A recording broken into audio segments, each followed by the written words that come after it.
Hi friends, ఈరోజైతే tasty పొంగనాలు ఎలా తయారు చేయాలో చూపిస్తా చూడండి. నేనైతే పిండి ముందు రోజు పట్టి పెట్టాను, చూపించాను చూడండి. ఆ పిండి అయితే తీసుకుంటున్నాను ఇప్పుడు. ఎంత బాగా పొంగిందో చూడండి.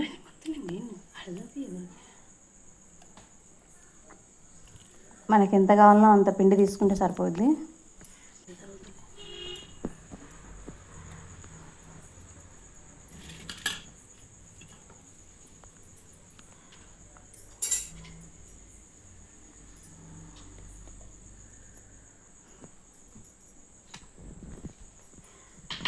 ఇప్పుడు ఈ పిండిలో ఉప్పు వేసుకుందాం. చిటికెడంత వంట సోడా కూడా వేసుకుందాం.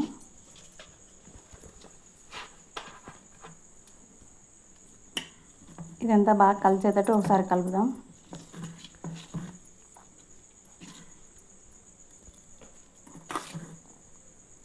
చూసారా ఫ్రెండ్స్, పిండి బాగా ఎలా పొంగిందో. ఇలాంటి పొంగనాలు కూడా బాగా పొంగుతాయి. నేనైతే మిక్స్ చేసి పెట్టుకున్న పచ్చిమిరకాయ పేస్ట్ వేసాను, క్యారెట్ తుడిమేసి పెట్టాను, అది కూడా వేస్తున్నాను చూడండి.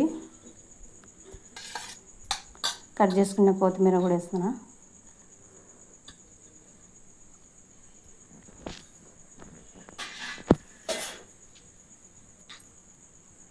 ఇవన్నీ బాగా కలిసేటట్టు మళ్ళీ ఒకసారి కలుపుకుందాం.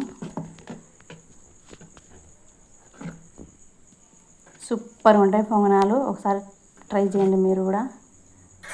కలర్ఫుల్ కూడా ఉంటాయి. ఇప్పుడైతే స్టవ్ పైన పెనం పెట్టి దాంట్లో నూనె వేసుకుందాం.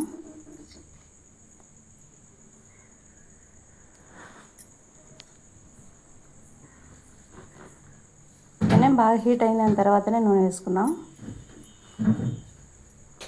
లేదంటే బాగా అతుక్కపోతాయి. అప్పుడే బాగా పొంగుతాయి ఇవి. ఇప్పుడు ఏం లేదు, వేసుకోవడం. ఇంకా గరిటెతో పిండి తీసుకొని ఇలా వేసుకోవాలి, నేను చూపిస్తున్నట్టే.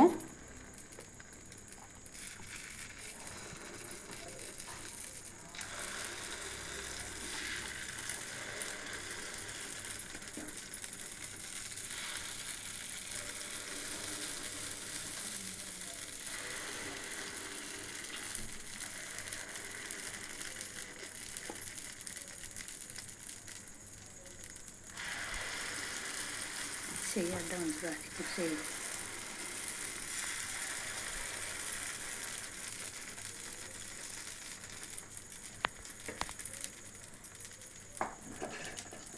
ఇవన్నీ వేసేసుకున్నాక మూత పెట్టుకుందాం.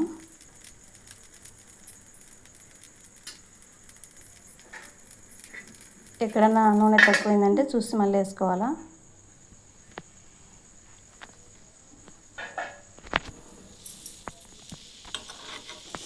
చూసారా ఫ్రెండ్స్, పొంగనాలంటే ఎలా పొంగాయో చూడు, అలా పొంగుతాయి. మనం దాని లోపలికి పిండి అయితే వేస్తాము, తర్వాత అవి చూడు ఎంత పైకి వచ్చినాయో.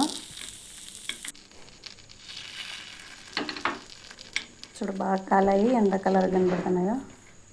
అన్ని బ్రౌన్ కలర్ వచ్చినాయి.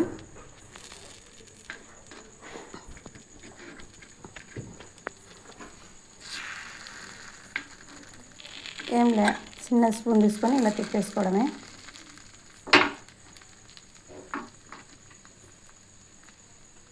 అన్నీ చక్కగా తిప్పేసుకున్నాక మళ్ళీ ఒకసారి మూత పెట్టుకొని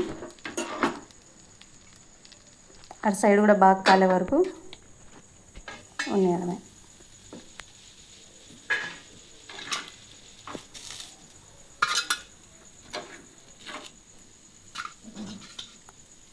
అటు సైడ్ కూడా బాగా కాలిపోయినాయి, తీస్తున్నా చూడండి.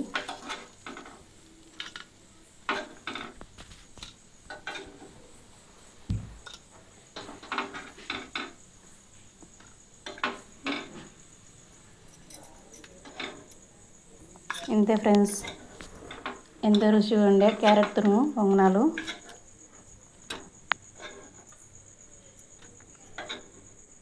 సాయంత్రం పూట స్నాక్స్ ఏవి తినకుండా పిల్లలకి ఇలాంటివి చేసి పెట్టినాం అనుకో, పిల్లలైనా పెద్దలైనా ఎవరైనా సరే బాగా ఇష్టపడి తింటారు.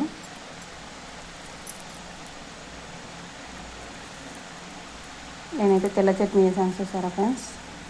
చూడు బాగా ఎంత బాగా ఉడికిపోయినాయో, లోపలంతా బాగా కాలింది.